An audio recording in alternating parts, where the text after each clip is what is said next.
Hey, I'm Paul Gutricht, marriage and family therapist in West Los Angeles. It's been a busy week, and I found myself working with some clients and coming to a realization about emotion and causes of emotion and our actions and ownership of these things that I thought would be really useful to talk about briefly. And it's a little paradoxical, okay? Again, I didn't invent this stuff, but this is I'm distilling it into the work that I'm doing. I'm finding it relevant. So a lot of clinicians and a lot of literature out there will talk about owning your emotions, okay?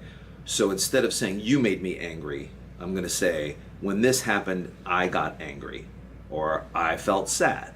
Whatever the emotion is, I'm going to own it by just saying, this happened and I felt like this, rather than you always do this or you always do that. Those are judgments, okay? I'm just going to focus on my emotion and I'm going to own my emotion, right? Now, even though you may legitimately say, and other people may agree with you, if you describe it to them relatively neutrally, this person did something that made me sad, right?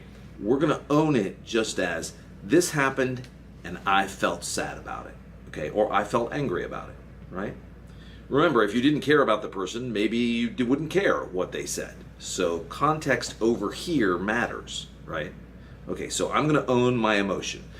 Whatever happened, I was talking and you started talking and I didn't get to finish and I got frustrated. Right? It's over here. Now, that's fine, right?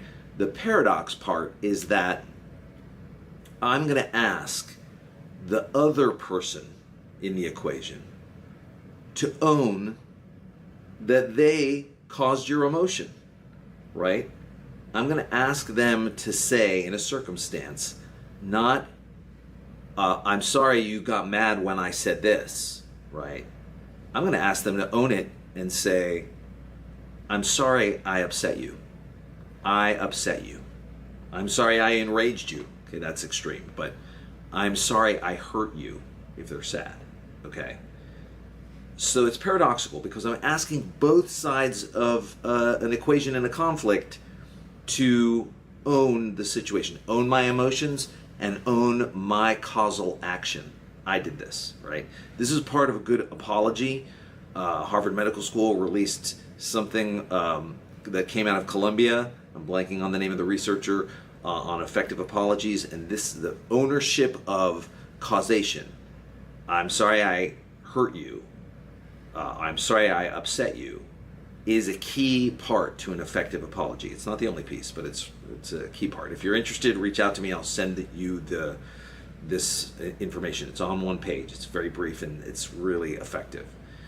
So this is a paradox, right? I'm asking both sides to take ownership. I've nicknamed it double ownership, right, of the circumstances.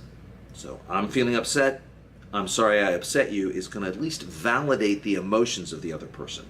Because when we go into, I didn't mean to, it wasn't my intent, we're getting into subjective territory, okay? And then things can be debatable and go into history and it gets problematic. But if we're staying with the emotion piece, I can own my emotion and what I need to do to take care of myself to then be able to come back and have a conversation about the conflict. And the other person can, by owning their impact on the other person, validates that for that person, okay? And kind of stops the debate back and forth. All right, so I call it double ownership. Play this again if that didn't make sense. I hope it does, and I'd love to hear anybody's thoughts or feedback about it, okay? Thanks, and have a great weekend.